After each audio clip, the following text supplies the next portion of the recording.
விடாமுயற்சி.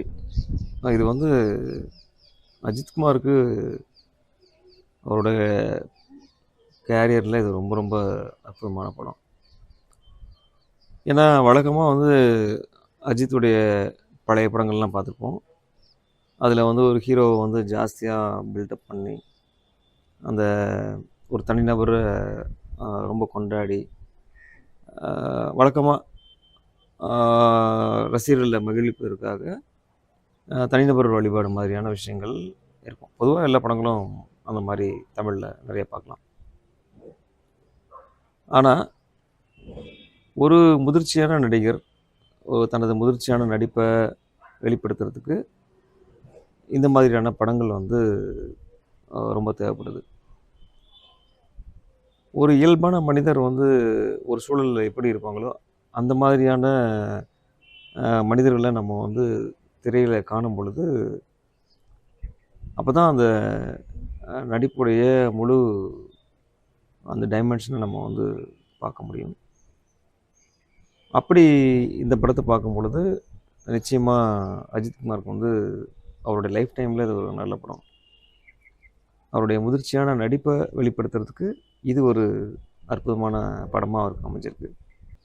கதாநாயகனாவே 10 பேர்த்த அடிக்கணும், சூப்பர் ஹீரோவாக இருக்கணும், சாதாரண மனிதன் பண்ண முடியாத ஒரு விஷயத்த உடல் வலுவை வச்சு செய்யணும் அப்படிங்கிறது தான் ஒரு இலக்கணமாக இங்கே வச்சுருக்காங்க.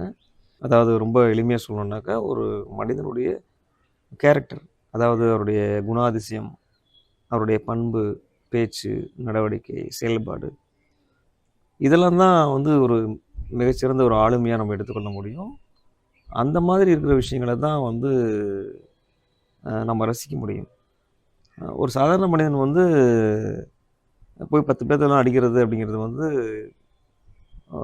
கனவுல வேணால் நடக்கலாம், ஒரு கற்பனையாக பண்ணலாம். லட்சத்தில் கோடியில் யாருக்காவது ஒருத்தருக்கு அந்த திறமை இருக்கிறதுக்கு வாய்ப்பு இருக்குது. கத்தியை தீட்டாதே புத்தியை தீட்டு அப்படின்னு பொன்மொழி இருக்குது.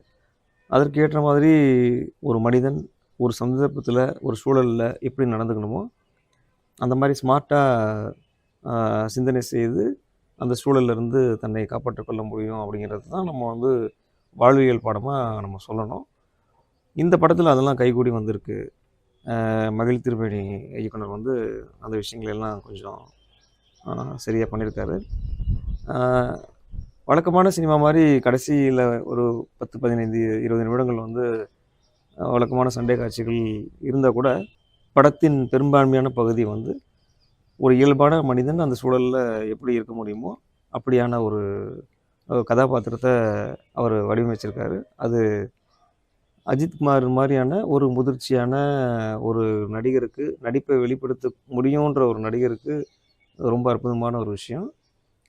அதனால் இந்த படம் அவருடைய லைஃப் டைமில் ஒரு அற்புதமான ஒரு படமாக இருக்கும். மற்ற விஷயங்கள் எல்லாமே நல்லா சப்போர்ட் பண்ணியிருக்கு. ஃபோட்டோகிராஃபி மற்ற எல்லா ஒர்க்குமே வந்து ரொம்ப அழகாக இதுக்கு சப்போர்ட் பண்ணியிருக்கு. அதுபோல் அஜித் வந்து அவருடைய நடிப்போடைய பல டைமென்ஷனை வந்து இதில் காமிச்சிருக்காரு. முகபாவங்கள், அவர் வருத்தப்படக்கூடிய விஷயங்கள், இயலாமையை வெளிக்காட்டுற விஷயங்கள், யோசனை பண்ணுறது, இந்த மாதிரி நிறைய முகக்குறிப்புகளையும் உடல் மொழியையும் ரொம்ப அழகாக வெளிப்படுத்தியிருக்காரு. இது மாதிரியான படங்களை அவர் தொடர்ந்து கொடுத்தாருனாக்க நிச்சயமாக அவருடைய ரசிகர்களுக்கு அந்த விஷயம் பழகிடும். ஏன்னா நிறைய ரசிகர்கள் வந்து என்னென்னா அவர் முன்னாடி பண்ண படங்கள் மாதிரி பண்ணணும் அப்படின்னு சொல்லிட்டு எதிர்பார்ப்பாங்க. ஆனால் இதுதான் வந்து நடிப்பு, இதுதான் ஒரு கம்ப்ளீட்டான ஒரு படமாக இருக்க முடியும்னு அவங்களுக்கு பழகிடுச்சுன்னா இன்னும் பியூட்டிஃபுல்லான படங்கள் அவருடைய வாழ்நாளில் நிறைய பண்ண முடியும். அதனால் இந்த படம் வெற்றியடைவதற்கு வாழ்த்துக்கள். அஜித்குமார் மற்றும் அவருடைய குழு அனைவருக்கும் வாழ்த்துக்கள்.